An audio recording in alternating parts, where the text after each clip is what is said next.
everyone, and welcome to Just Feminism, where we try to answer some simple yet complicated questions like what is feminism, who are feminists, what do feminists do, and can feminism actually change the world?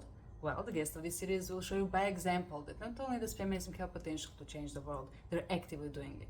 My name is Aurora, I'll be your host, and joining me today is Reena to talk about her experience of working as a social worker, as well as the organization called the BIPOC Healing and Wellness Center, where she and her colleagues provide help for people who have experienced racialized trauma. Before we get into it though, I just want to quickly remind you that this is a safe space, so please, if you want to indulge in the comment sections, share your experiences, your opinions and things like that, you're more than welcome to do so. But please, retain yourself from any type of hate or calls for violence. Those types of behavior just won't be tolerated because each of us has a responsibility to create and nurture a safe environment. If you enjoyed watching this, hit that like button and maybe even subscribe so you don't miss on any future episodes. Now let's get into the questions. Thank you, Reena, once again for being here today. Yeah, thanks so much for thinking of me and for the invitation. I really appreciate it. It's so nice. It's so nice to meet you. And yeah, so glad that we can do this. Yeah, we have to share the work of people who are doing great work, who are trying to break the system and provide help to people who actually need it. So I'm all for it. So let's dive right into it. How did you decide to pursue social work specifically? And what did this type of work bring to you? I would say my journey into social work was not just a professional one, but also a personal one.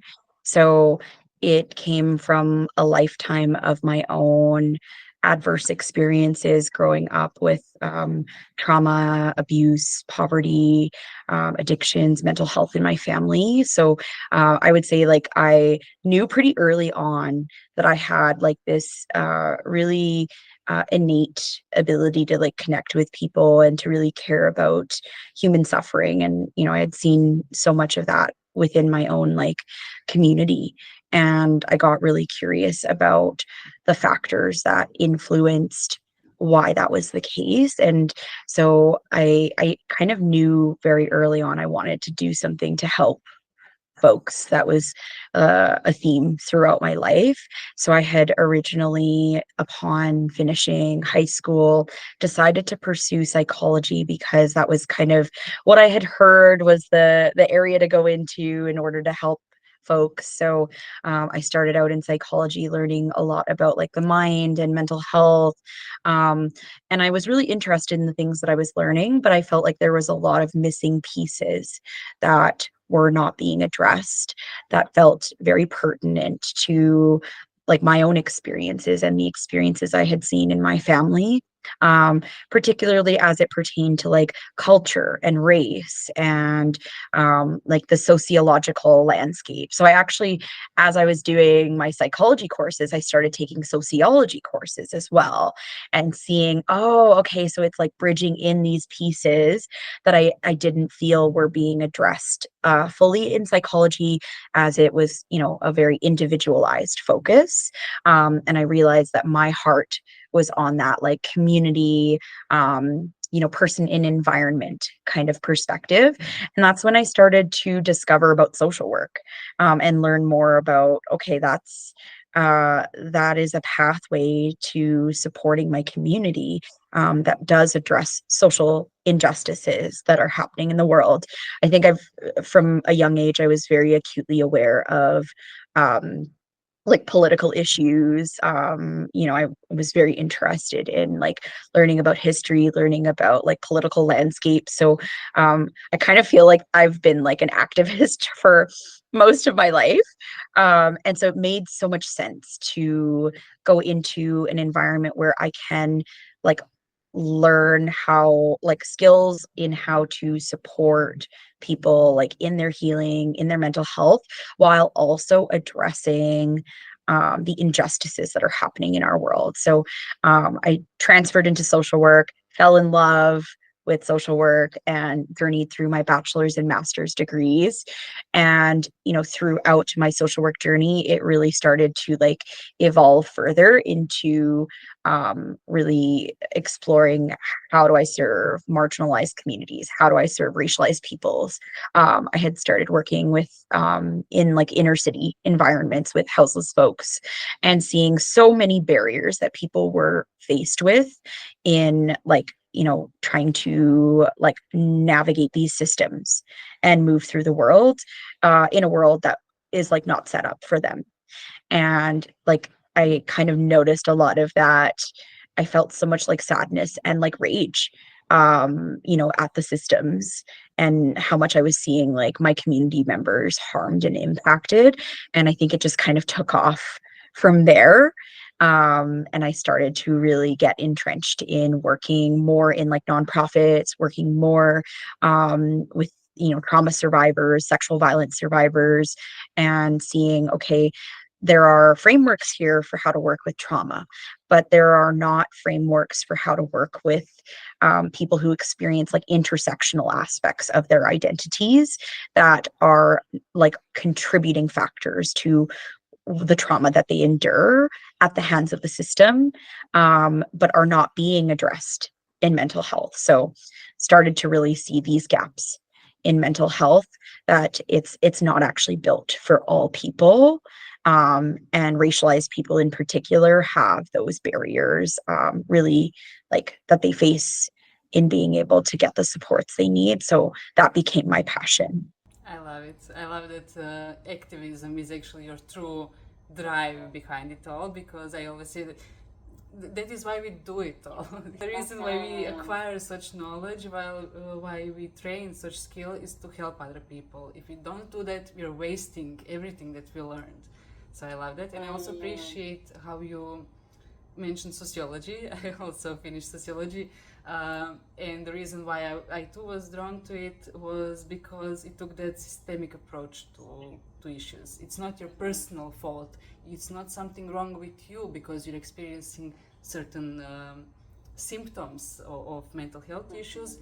It's the system that's working against you actively, that is stopping you to pursuing your dreams, to be the person you actually want to be, and then you feel crushed. And only if you change the system, we can actually help people. Absolutely. That is 100% like what I saw, is that like we cannot like work as individuals or in isolation. Like we're constantly in relationship with the world around us and with like these factors that influence our lives. And so, to be completely honest, I think it came from a place of like, I didn't have the privilege to just be able to look at the individual. Like I saw within my families, like what happens when someone is struggling with their mental health, and like addictions, right? Like my one of my parents struggles with both, and I saw the way that like the system had like failed my family, how a lot of like not getting the right supports led to like incarceration, led to domestic violence, led to like all these kinds of issues that I could see clearly like was um not the fault of the individual, right? And so I became so like acutely aware of like this non-pathologizing way of viewing people as like, this is not inherently within us as something wrong with us or something that is our fault. Like we are such a product of what has happened to us. And I think that's been the big question for me, is not what's wrong with us, what has happened to us. And I've seen firsthand what has happened to us has impacted our ways that we walk through the world, the opportunities that we have. And I became very committed to creating, like breaking those cycles, right? And that was the clear thing for me, was to be the one in my family to end that cycle, to climb out of that, and to do more for my life and to do more for my community. So that's been my mission. So I think you're right when you say like activism drives all of it. I do view myself as an activist first and a therapist second. And that like activism is healing. Like that is my pathway to like doing therapy with my communities, is through community activism.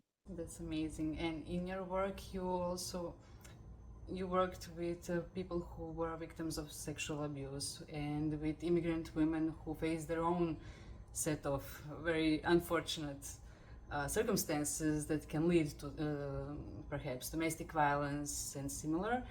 I'm sure you've been in situations where you felt like the system was put in that place that you can't help, and then it feels like, oh, why am I even doing it?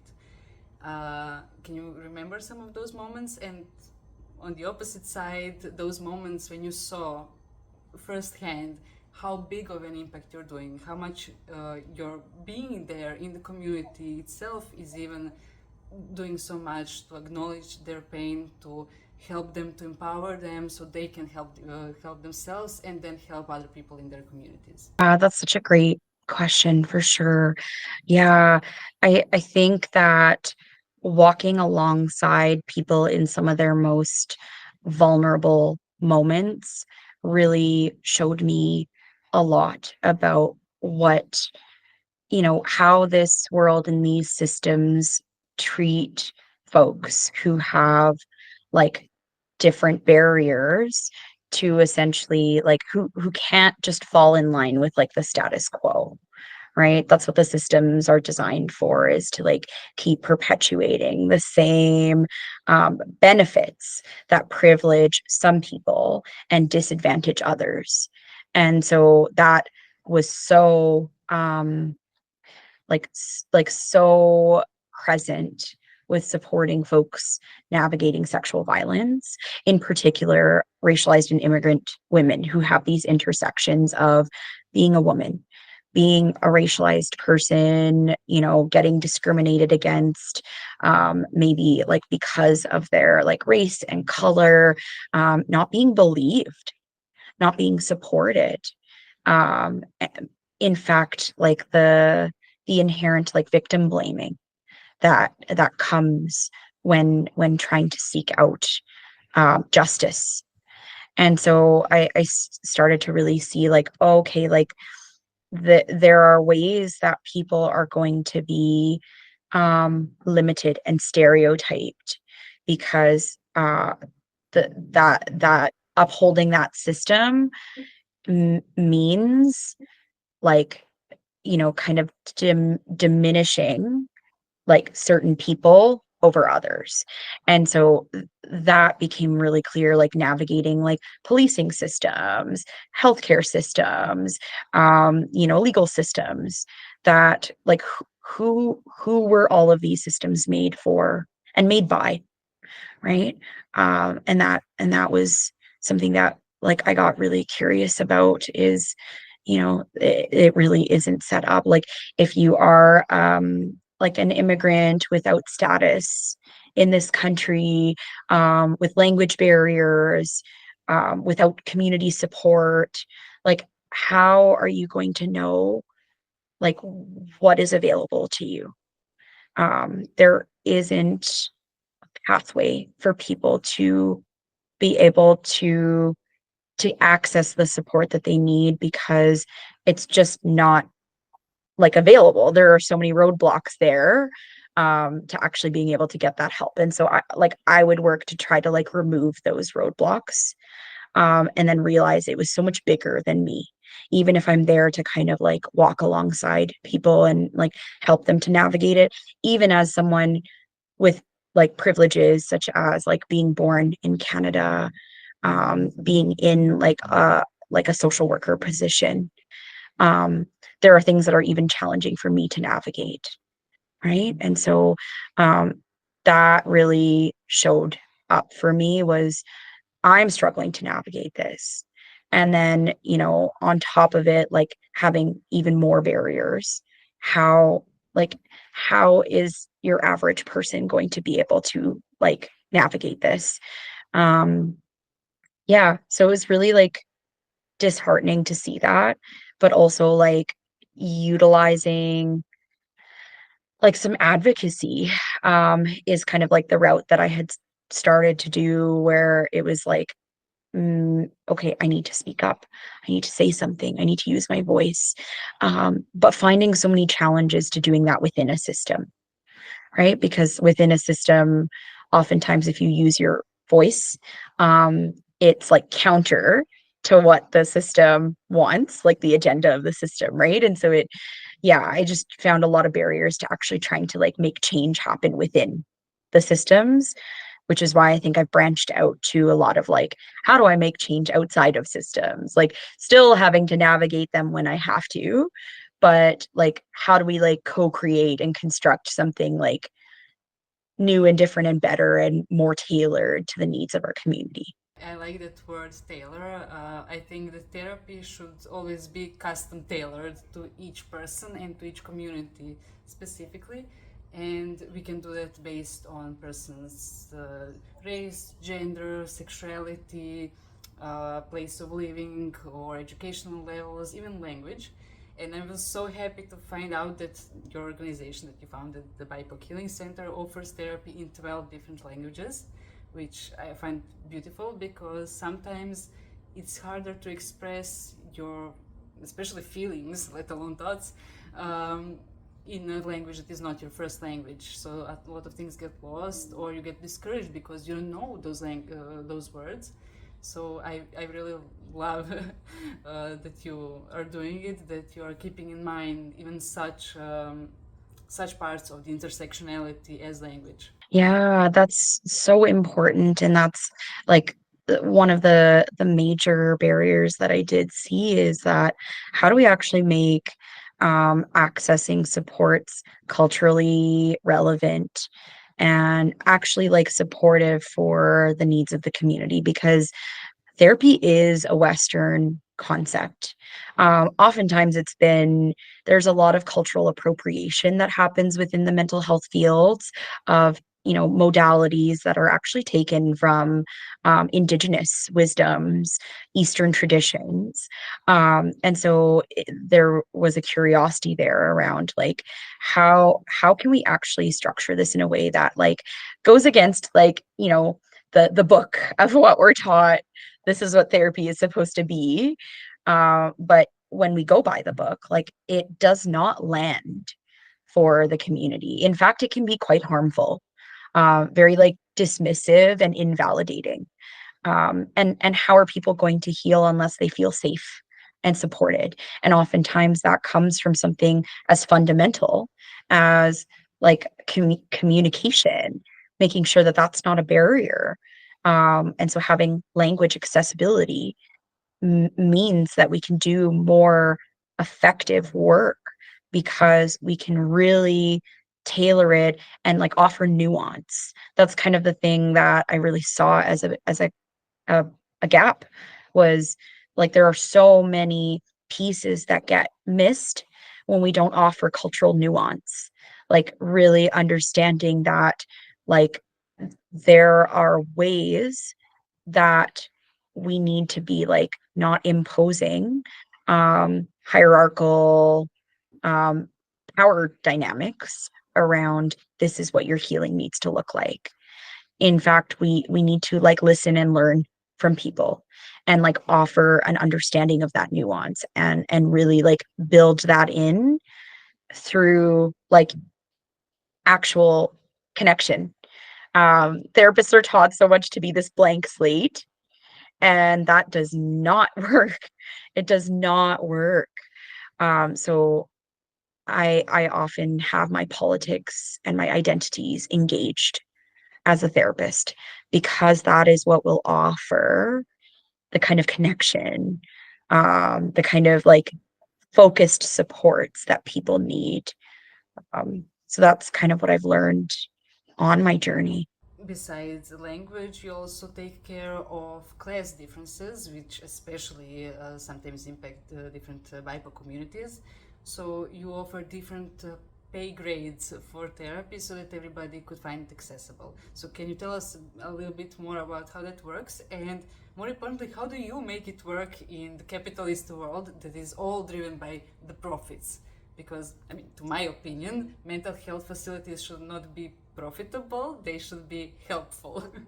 So true. Yes. Oh, I could talk about this forever. It's so real, right? Where what I have seen is a lot of exploitation in the mental health field. So and it does come from this like scarcity mentality of like, okay, I gotta have more and more, I don't have enough. And capitalism is so entrenched in that. It like drives that, we need to like hustle, we need to like make money and work harder. So I see it as like it's wrapped up in money, it's wrapped up in this like constant like busyness, that we're encouraged to do more, make more. And so I would say it's a constant, honestly, a constant unlearning, that I'm always navigating in terms of like, how do we envision a system that could work differently? And so I often say, we are not a nonprofit, but we're also not like a private practice. Like we are a social enterprise. We are a social movement, and essentially like a community initiative. So we operate on a lot of like a structure of like mutual aid. So it's kind of this idea of like redistributing wealth. So the idea is that there are like, some folks who can afford, like they have the resources where they can afford a full rate of therapy. Maybe they have benefits, maybe like they're in a financial situation where that is feasible for them. So, we can like, draw on that resource and like provide those services, and then like take that and like redistribute it, to maybe like folks who like can't afford. So I think that's kind of how we sustain ourselves, is we have this like spectrum of, there's something for everyone. So for myself in my practice as a therapist, I have like a wide range of sliding scale, where I'll have like enough of like the full fee, and then I'll have like quite a bit of like the maybe like lower end of a fee that I can offer. And it kind of like recycles this wealth. And we structure it even as like a team, where there are like some clinicians who offer like, higher rates, some who offer like mid-range rates, some who offer lower rates. And so there's like this constant like ensuring that as a community collective, that we have, enough folks who have the feasibility to be able to offer, these like ranges of services. So I oversee like our, practicum student program, which allows us to like continue to offer like free or low cost therapy. And so that is something that I'm like doing with, a lot of what we do is, like volunteer time. There's a lot of things that I do that I don't get compensated for, that I do out of like the community activism, the piece around like, this is my social responsibility to like offer these supports, like mentorship opportunities for therapists. So, and to like be able to uphold having, continued like accessible services. So I think like there's enough of us who like, we get paid for some of our work, we don't get paid for some of our work, and then we like share responsibilities as a team, so that we can kind of like balance out, making sure that we can sustain ourselves while also giving back. And we're constantly evolving that model, looking at, are there any like, accessible funding opportunities that we can apply for, that can allow us to like even enhance the like supports that we offer, that are like free or low cost. And then the other thing that we do is, if we're not just doing therapy, we're offering like community resources. So we do a lot of like content creation, sharing resources on our social media or our website. And we specifically put things in there that we would be supporting folks with in therapy, in case there are people who maybe they're not ready for therapy, maybe they're never going to come to therapy, maybe they can't afford it, maybe they don't want to invest in it. But everyone deserves access to healing information that is resonant of their identities and their experiences. So we also put a lot of like hours of like volunteer time into making sure that we can provide those resources to the community. And then we accept like, community offerings of like donations. If people, ask us to come speak, and they can afford to like offer us something for that, we'll take, financial compensation and help where we can. And it's really kind of come from a place of me having to figure out, how do I ask for help and accept help? Because we're taught to be self-sustainable and individualized, but this is a community venture. So even we put a call out for like, hey, we don't have any toys for our kid clients. Like, does anyone have any like resources they can provide? And we had an outpouring of people saying like, here, I'll like come and bring some toys to help you. So like, we've really had to lean on the community in order to make it sustainable. And it feels so like loving and fulfilling that way, because then we're cultivating these connections, and people who have the resources are able to offer it. And then we just kind of keep like cycling that so that we can keep giving back. So that's kind of the model. Like, we've created almost like a little like village of people helping so that we can keep doing this. That's beautiful. I mean, you're basically Robin Hood for mental health. And it reads a lot like indigenous ways of community participation, because you're actually actively listening to people's needs and then addressing them through any ways you actually can, through the system or outside of the system, as you said, when it doesn't work. Yeah, it really is like there's that's why it's constantly evolving. Like, we are continuously being told by the community like, hey, like this is something that we might need. Like, could you offer this? And so my mission is to like make that happen, to be responsive to community need. Like, I never wanted this center to be like, we know what we're doing and we're the experts, and we're going to come in and like help the community, because that like is a savior complex, right? And so I really look at that, like, how do we try to even out the power dynamics more, so that we can actually like listen and learn like with humility, um, and from this perspective that we will not know everything. We can't possibly. And we are committed to learning, and educating ourselves. So that's not also like the emotional labor of the community to have to constantly educate us. Sometimes it's on us to pick up a book and figure out what we actually need to do, and not on the people to draw for us with crayons. We should be able to recognize it ourselves. You also mentioned briefly that there is this issue of people who might never actually seek help, even though they know in their heart and mind they need it, because perhaps of class issues, or because there is no facilities available to them, or maybe the community around them is hostile towards mental health help. So they will be ostracized or stigmatized because they will seek it.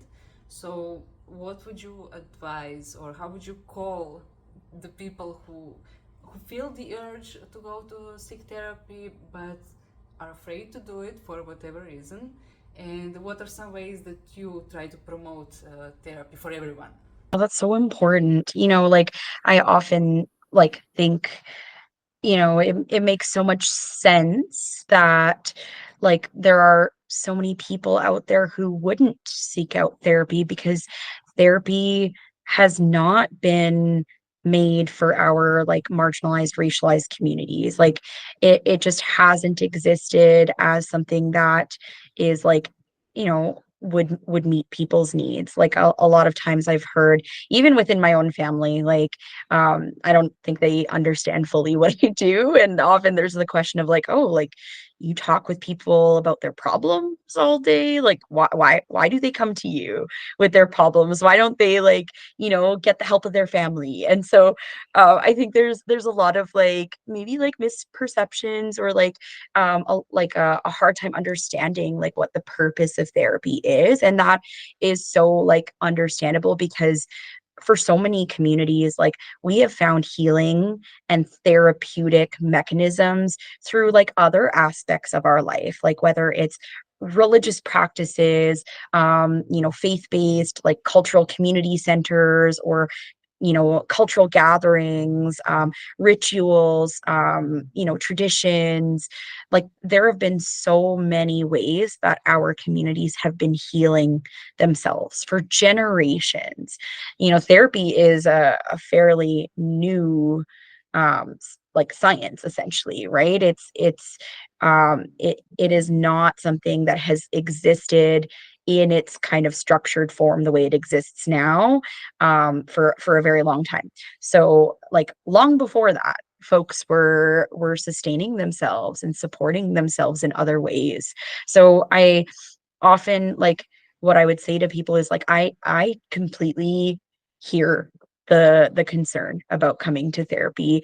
And in fact, there are a lot of folks out there, practitioners, who are not being culturally responsive, who are not addressing social issues in their therapy. So like therapy has not been intersectional. And I think the message that we try to promote is that actually therapy can be for you. You can see people who look like you, who have gone through experiences similar to you. You can see them represented in the field of people who could be supporting you. So I think like there's been a lot of intentionality for us as an organization about the messaging that we put out there about what that actually looks like at our center, the kind of approach that we take, and to really show to people, to invite them that like actually like therapy can be a place where you can talk about colonization and the impact that it's had on your family, or the racial hate crime that you experienced, or the atrocities happening in your home country. Like this is a place where you can address these things, but in the right environment that like actually like considers your needs and supports you in the way that you need. So that's kind of like we really tailor those like resources to invite people to consider like, hey, like I don't have to carry this on my own. I can ask for help and get that support. But also to like recognize that, yeah, there are so many ways that our communities are already like helping themselves, and that inherent like ancestral wisdom that lives within that, like, should they access therapy or not, that they have, that we can like promote them to like continue to make use of and to draw on as a strength. And then if they do come to therapy, like that is something that we can utilize to support their healing. So, yeah, I think to really empower people to know that like they are their answers. Like they know. These systems will try to tell them that they don't know, and they know. We all know, like, what we need. It's just like learning to trust ourselves and kind of come home to ourselves and to our bodies. Yeah, so that's kind of like what I would say is like those are things that we can actually draw on in therapy, or outside of therapy, whatever kind of works best for where someone is at. I love that you mentioned those practices that we do for mental health that are outside of the therapist office or the couch, because that is a way of decolonializing the power dichotomy between the therapist, who is the all-knowing person, probably a white man, who is sitting in his chair and he's dribbling something on his notebook, and then you're sitting there like wondering, oh my god, what is he writing about? Because he is in position of power. He's now determining what is wrong with you, and perhaps there is nothing wrong with you. You just need somebody to hear you, or you need to let some feelings out that need to come out. And sometimes people do that intuitively without even realizing they're doing it. They might go for a walk, they might dance, they might go for a religious ceremony, they might have a dinner with their friends and laugh, and that might be the thing that they needed in that moment. And we need to acknowledge that that is also an effort. Those people are still seeking help and support from their community, or they're doing it themselves, and it's not less worthy than going to the therapist. If you can and you want to, you should still seek professional help, because they can give you words for some things. They can show you that you're not the only one experiencing things and things like that. But still, if you can't, there is no shame in turning to nature or to your friends for at least some type of support and care. That's so true. Yeah, absolutely. And that's the thing is that like therapy is like one aspect, like one offering that we can utilize for our mental health.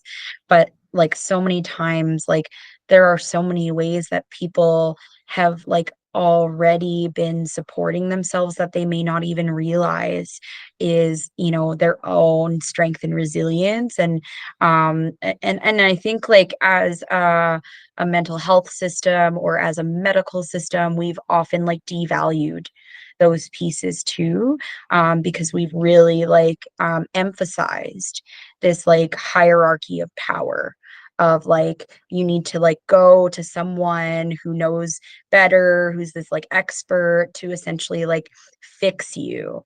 And I think that is like a big stigma in the community, is that like therapy is for people who are like who have problems, who are like, you know, who need fixing, who are broken, there's something wrong with them. And you know, I really try to emphasize to folks that like therapy is a space.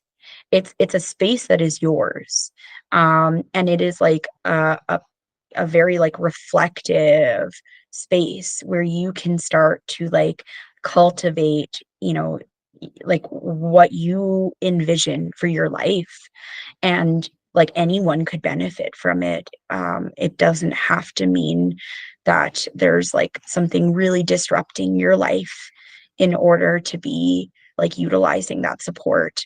But also, like, there are so many ways that we can enhance our well-being that are like outside of therapy. So it's kind of this holistic like view of well-being, that like humans are multidimensional. um and we don't just operate as like individualized, you know, people who are like self-made, who just like do entirely for themselves, right? Like, and in a lot of our like cultures, like as racialized people, like we are so communal, we are so collective. We have like lived as like, you know, groups and villages of people for so long. And that piece is like, I think the really important part is that like people can draw on connection and like uplift and uphold things together, and not just on their own. So it's kind of like looking at this like bigger picture of like what does mental health need to look like for our communities. So I see like this range of, you know, strategies for ourselves, but also strategies like that are within community that can be so helpful for us to have like a balanced way of cultivating care for ourselves. It's amazing.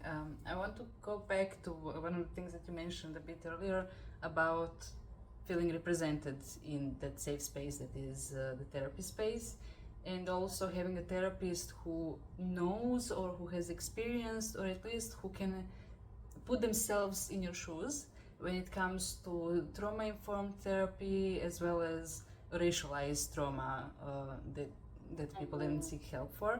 So, can you tell us a bit more on why is it so important to address specifically race or gender or any other such factor of discrimination when dealing with personal trauma? Oh, that's like so important. Thank you for asking that. You know, I think that a lot of times, like what can happen in our communities is like, and like when we are harmed for aspects of our identities, such as race, gender, disability, class, sexuality, age, all of these different aspects, what can actually happen is like this internalized shame. So like we can take on the shame that this harm and that this system is putting onto us, essentially. That, you know, there's something wrong with me. This is a problem about me, or, you know, like that blame towards ourselves. And so like I find utilizing a perspective that is systemic um and do decolonial can help to like really heal a lot of that like internalized shame of like looking at it like it's so much bigger than us. Like these are the social constructs that dictate and guide our lives. And addressing this as like uh, part of the conditioning that we've received in our society throughout the course of our lives can really like help to take it away from like this perspective of like, oh, like the person is the problem. And it's the environment, it's the society, it's the structures, it's the systems that are like problematic, not the person. And so I think that can be so deeply healing for people to like release themselves of like the burden of responsibility of like it is on me, like it is something I need to fix, within myself. And so utilizing like lived experience is so valuable for that, because I really see like people are coming to me often, like they see parts of themselves within me. Like they look at my picture, they look at my bio, they look at how I walk through the world. And I will say, as a therapist and as an activist first, I'm very clear about my values. Like I'm very upfront about this is the kind of person I am. And so people are coming to me like really seeing something within themselves that like that resonates with something that they're seeing in me. And like I have this inherent power as a professional, as a practitioner. And that comes with like the responsibility to have like essentially this like responsible use of power. And so I really see my role as like, walking with people, and like I can model something that can be so transformational and healing for folks. And it's not from a place of like I know better, it's from a place of I have experienced pain, I am a human, I know suffering. These are the aspects of my identity where I've experienced oppression. These are the aspects of my identity where I have experienced privilege. And I am committed to checking my biases in those areas where I have experienced privilege. And you as my, client or, person accessing supports from me, you deserve to have that transparency from me about how I see the world, how I walk through the world, and how I view your experiences and your suffering. Because my lenses as oppressed and also privileged will color that. And so I think it's done in such like intentionality and relationality.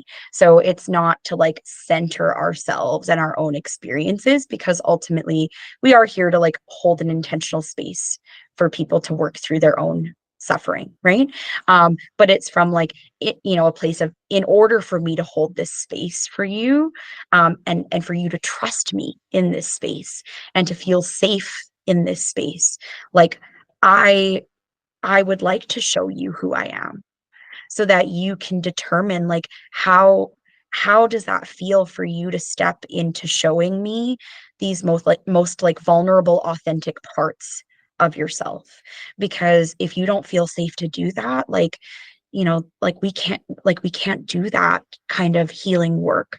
So I just show up fully as myself, and I really want to invite people to show up fully as themselves, and that like we will cultivate that like mutual respect and trust together in that. And so that's why I think it's so important for people to see like Reena is a flawed human who also goes through pain and, can understand pieces of what I go through, and I use intentional self-disclosure of like, okay, when we're talking about racial trauma, here's how it's like shown up for me. Does that like fit for you? Like, does that resonate? Or like, does it look different for you? Because I am influenced by my experiences. Let me hear about yours. And so I think that in order to step into vulnerability, like people need to feel that vulnerability from us too. So I feel like the more I'm connected with myself and my experiences and my emotions, the more I can connect with other people. And that's ongoing work for me. I do my own therapy constantly, to make sure that I can be so intentional about how I show up, and how I invite people to show up with me. Yeah, it's actually a situation of a plane crash where you have to put your mask on first and then help other people. So you have to acknowledge that you need the mask too to be able to give other people their masks. And I deeply appreciate that you mentioned the obligation of transparency, because I have beef with the type of therapy or the type of researchers, doctors, whoever, who believe that the only way to be objectively scientific is to be blind to your own bias, which is confusing. But a lot of people refuse to disclose their own positionality, or they will see, no, no, I can't be vulnerable in front of my clients. They're the ones who have to be vulnerable, so I have to provide them space as a strong rock. And like, no, because people who are hurting want to see that they're not alone in it. They want to feel heard. They want to see that you went through it and that you managed to get to the other side. And now you're from that side, sharing your own experiences to inform them on how they could do their own journey. And I think that is the way to go. Therapy should be a two-way street, of course, in boundaries of safety and everything else, of course, but still, um, we shouldn't be afraid to disclose who we are and why we're doing stuff and what our own experiences are, because they are the ones who are guiding our needs and wants and the tools that we obtained to help other people. So I really applaud you for being you in that therapy room. I really appreciate you saying that. And I think it's so like powerful because it like honestly, like it's so important for us to be like constantly engaging in this like critical reflection. Like, and this for me comes from like my activist stance of like, anti-racism, where I'm always like looking at the ways that I have bias and how I contribute to harm perpetuated by these systems. Like I'm always kind of evaluating like what is my role in all of this. And so that is such an important way to offer safety for people that we're holding space with, is to like recognize like where our limitations are, to like also like be receptive and like open to like listening and learning. In fact, I've been on the other side of being harmed by practitioners who refuse to acknowledge and look at their bias, who refuse to see the ways that they're harming me as a marginalized person. And I've actually experienced this like essentially like gaslighting that comes up, where it's very much like, no, I'm just doing my job, like this is, these are my professional boundaries. And it really kind of makes you question yourself about like, am I just like violating boundaries? Is there something I'm doing wrong in this? When actually, like, as trauma survivors, one of the most important pieces of accessing safety in this world, in relationships, is from a place of transparency, right? It is so important because as trauma survivors, like we are reorienting to like finding cues of safety in our interpersonal relationships. When we have been hurt by people, we are constantly looking at like, okay, like, is this person going to hurt me just like I've been hurt before? And so we pick up on the cues of like what helps me to continue to feel safer with this person and more connected. And if someone is withholding from us, there is so much room to like guess and question. And there is like so much like past trauma that can seep in. And so I truly believe like as a trauma survivor and as a trauma practitioner, that that is so important to like come from that place of like honesty and authenticity. Like if someone is curious about something, like I I do believe that like it takes a great courage for them to like step into like asking me and sharing that with me. Like there's a level of safety that comes into that to take that risk of like asking a question about your therapist. And I want to honor the like bravery that comes in that, and I want to honor that need, like that seeking of safety, that seeking of connection. And so it just makes sense for me as a deeply relational person to step into that relationship. And we say so many things about how like the statistics say that like 80% of therapeutic change actually comes from like the therapeutic relationship. So we say that and we know that that's what works. But then like are we actually inviting a curiosity around like, well, what makes up the therapeutic relationship then? Like what does that actually mean? Because I think in my experience, I've seen a lot of people who will like claim to be like so invested in therapeutic relationship, but they're not actually like stepping into like how do I like further connect with this person? How do I further like you know like like offer this kind of like exchange of like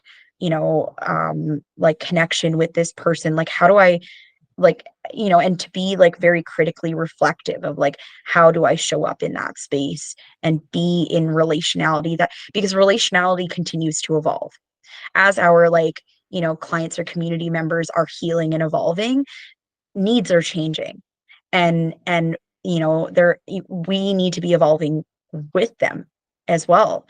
So I think that's super important to like I see a lot of rhetoric about like, okay, like, once we're no longer effective for someone, we can just like end the therapeutic relationship.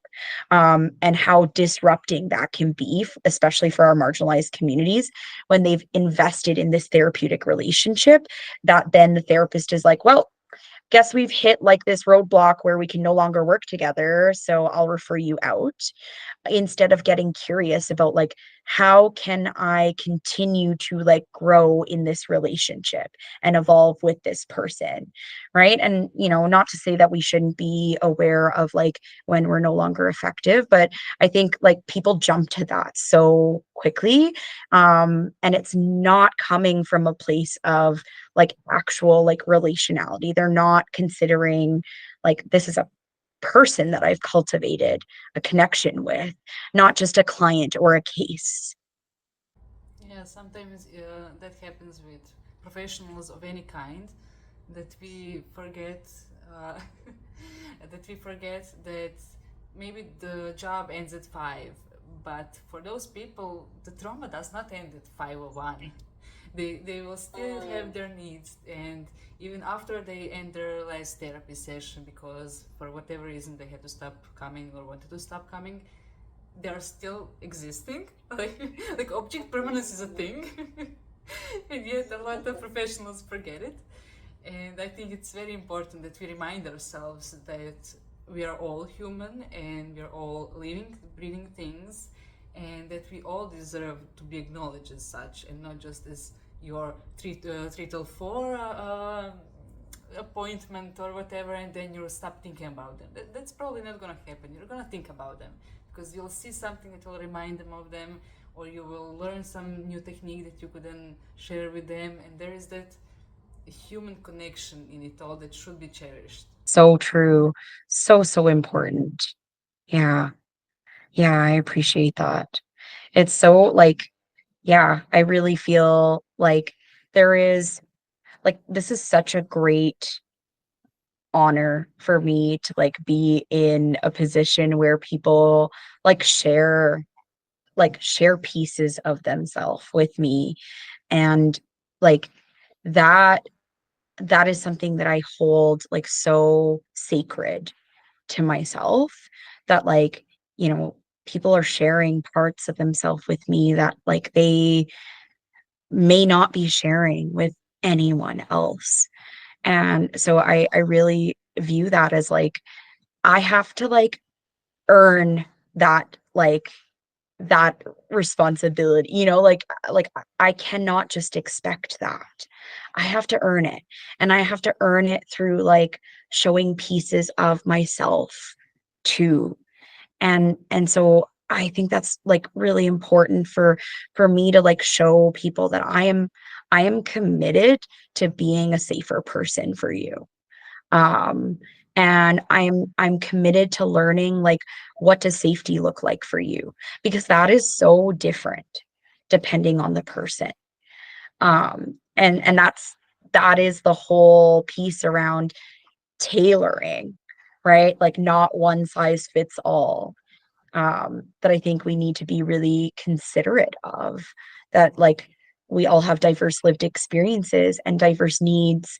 And so how can I like adapt to that and essentially like, yeah, earn people's trust through how I show up with them. Like uh, a supervisor of mine, like a while ago, had told me like, you know, to like a piece of advice around like how I show up is like to like do less and be more. And I really like I am like really try to embody that, where it's like it's not about like all the things that I'm pulling out that are like fancy techniques or things that we can try together, like that may not even land for people. You know, I think it's so much about like how am I showing up, how am I holding space, like how am I being in this. And I think that unlearns like these capitalist constructs around like doing as productivity and, you know, as the way that we can get ahead in this society. And for me, it's about like slowing down and focusing on like how do I need to be in this situation. That's beautiful, and I really admire you for taking the type of approach and then creating a whole organization that is then taking the same approach. You are making a difference not just in one person's lives, but in a whole community across whole of Canada, maybe even further depending on the social media outreach that you have. And on the note of that holistic approach to yourself, we have this segment called Feminist Recommends, where our guests share their favorite types of activities, books, and, you know, music or whatever that brings joy to you, or that informs you or educates you on the topics that you find important. So, if there is anything that you would wish to recommend to our audience, now is the perfect moment for it. Amazing. Oh, love it.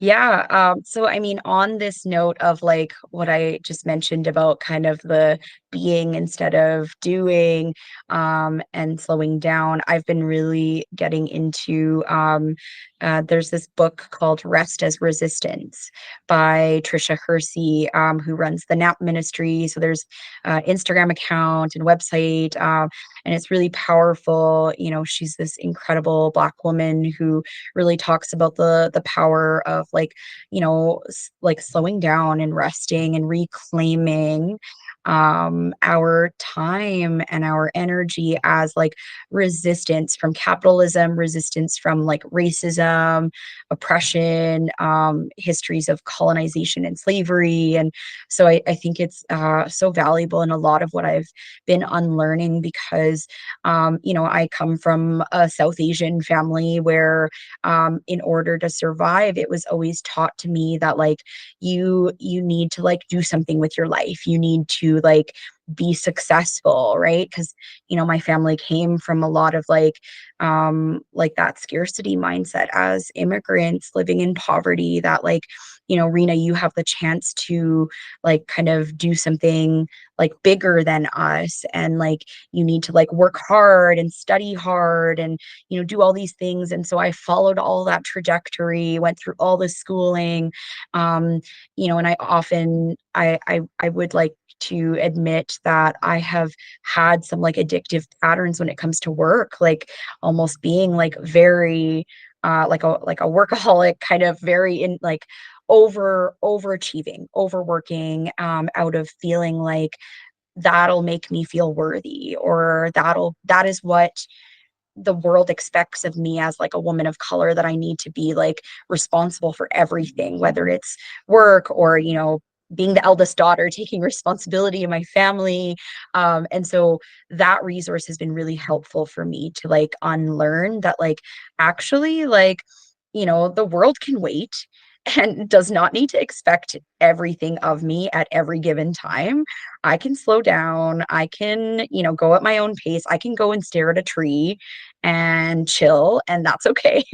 And in fact, that is like healthy and sustainable. And that is going to help me make sure that my activism is sustainable. So, yeah, that's kind of what I would invite folks to really look at, is like, how do we slow down? And maybe that could be a nice like starter resource for people to explore that. I love it.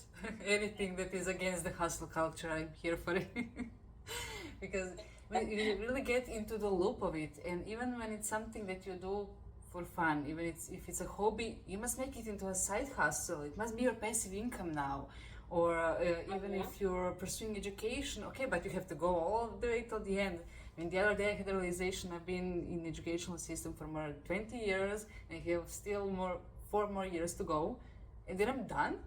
Like, because I had my last PhD courses this last semester, and then now I don't know what to do with myself. Okay, I have to prepare for my comps and all of that, and for my field research, but that whole hamster wheel of you have to go to the class, you have to write your papers, you have to be there, the attendance, all of the work and everything is now gone, and now I have to do it myself, only the things that I actually want to do, and that's weird and scary and different, and it takes some time to adjust, because now I have to break through that pattern of no, no, this is what I've been told, that I have to pursue my education and all of that, because now at one point you reach the furthest that you can go, and now you have to figure out what else is there, and that can be very different for everyone. It's so true, right? And I see this so much in our communities of like, um, all of the like responsibility that we've had to carry, but also like a lot of like trauma that we've had to go through, like has required us to just like keep going, right? Like trauma speeds everything up. And then it colludes with this hustle culture where it's like, in order to survive, we need to just keep going and going and going, and if we like stop and slow down, that, what are we going to have to face, right? And to be honest, I think that's been a lot of like what I've had to work on is like the things that I avoid from the experiences I've gone through, that like will come up when I, finally like stop the hustle. So it's very vulnerable in confronting ourselves when we do like actually like have that chance to slow down. And so I also want to invite people to kind of know that, like, if it doesn't feel safe to like, have all that like free time and slow down, like it's okay to do that in like baby steps, to kind of like have a pathway to starting to like slow down a little bit, because I think that's something really hard for a lot of especially women of color. And so I invite folks to like, even if it's just like a little break that you can take in your day, even if it's just a half an hour amount of time in your day that like is just for you. Like it doesn't have to be anything super big. Like it's the micro adjustments that we can make in our lives, such as maybe I book less meetings in a day. Maybe I decide to like close my work and end the day a little earlier. Like, these like small things that we can do that can add up to really make a difference, to like give that resource back to ourselves. So we can also do this in a trauma informed way. We can do it in an accessible way. It doesn't have to go from like one extreme to another. We can slow down in the way that feels accessible for us. So that's what I would invite to folks, is like, find the areas where you can take a break or take some time for yourself, and then just like keep enhancing on that. I appreciate appreciate that thought. And because when you try to search, for example, for things online for advice on how to fill your time or how to be more productive or etc., they'll tell you, no, no, you have to wake up at 5 a.m., then you have to journal for half an hour, then you have to meditate for half an hour, then you have to shower, eat your breakfast, and then you can go to work. And for a lot of people, that is not a reality they live in. They have children, they have a work, they have commute, they have a big family and no space to meditate in peace. So they have to tailor it to themselves and not feel bad because you can't follow that trending hustle culture YouTuber. This brings us to the end of the episode, so I would invite you to share your final message that you have with the audience in terms of the things that we talked about or the things that we didn't mention but you deem very important to not be missed in this conversation. Oh, I just want to say to folks like, you know, like thank you for like sharing this space with us and I think that this can be like a start to like really like inviting yourself to like take up more space in the ways that you need. So actually like in our center we have a podcast called Taking Up Space, and it's specifically for the reason of like we are allowed to like honor ourselves in the ways that we need. We're allowed to like experience the fullness of who we are and to like show up fully and be in spaces that honor our like wholeness. And I really want to like emphasize that like I hope that this could be like a starter point to like really like seeing how we can authentically take up space in a way that maybe is like counter to like the dominant narratives and the status quo and what we've been taught to be. Like I often have felt like, oh, like I'm too emotional of a person, I'm too vulnerable, like I felt so much shame about like being someone who experiences things so deeply or who shares stories. And I've really had to learn to like embrace that like that is a superpower that I have, that I can offer, is that I, through taking up some space and sharing my stories and experiences, that I can actually like invite and empower other folks to do that as well. And so I would just say that like you're worth it. You're worth like sharing your stories. Your stories are worth hearing. Like this matters, even if the world has like taught and told us that it doesn't matter and that we should stay silent. That your voice is your power, and you are allowed to take up that space in a way that feels like you know comfortable for you. And that can be a journey. There's no like end point or destination in that. It's like an evolving process. I've had to for a long time really learn to find my voice, as someone who is taught to be like very quiet and obedient and the good girl. I've had to learn that I can actually speak out, and that I deserve to honor my fullness. So yeah, I just want to encourage everyone to like find ways in your life that you can honor yourselves wholly, and speak your truth. I appreciate that nobody is too loud or too much or too broken or too emotional to not be deserving of love and to not be deserving of self love and acceptance. And I think that if we all approached ourselves with that kindness and then extended that kindness to others, I believe that we would be in a much more nice community globally and much more healthier both mentally and physically. Absolutely. Thank you so much, Reena, for being here today with me, for speaking about these things. I hope that we inspired some people to think about therapy perhaps differently, to change some of the preconceptions they might have, to perhaps some people realize they might actually afford therapy or that therapy might be a thing for them or that not all therapy is the same. So I really hope that it will make a difference. Thank you so much for holding this space and having me. I'm so like happy to share with folks, and yeah, I hope that there could be something valuable that people can get out of this. And just know that like I see you, I hear you, like, and you're deserving of this. And the reason I do all this like speaking out is to really like invite people who don't get the chance to be heard, to have that chance to feel like, I'm not alone, and this, I'm allowed to be as I am. So yeah, thank you everyone for listening, and thank you so much for having me. I'm glad. I really hope it will help somebody. Like, everybody is on a different journey when it comes to mental health or accepting themselves, and sometimes they just need a permission from somebody to think about those things in a different way. So perhaps this will be that permission. You so much. This is so like powerful. I'm really glad that you're doing the work that you're doing.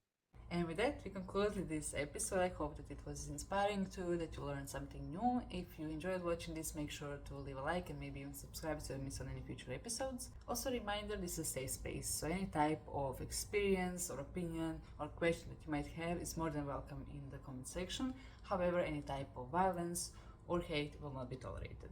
Each of us has a responsibility in creating and nurturing a safe environment for all of us. If you want to find out more about the BIPOC Healing Center, their link is in the description, as well as Reena's recommendation for a book. And with that, I'll see you some other time. Bye!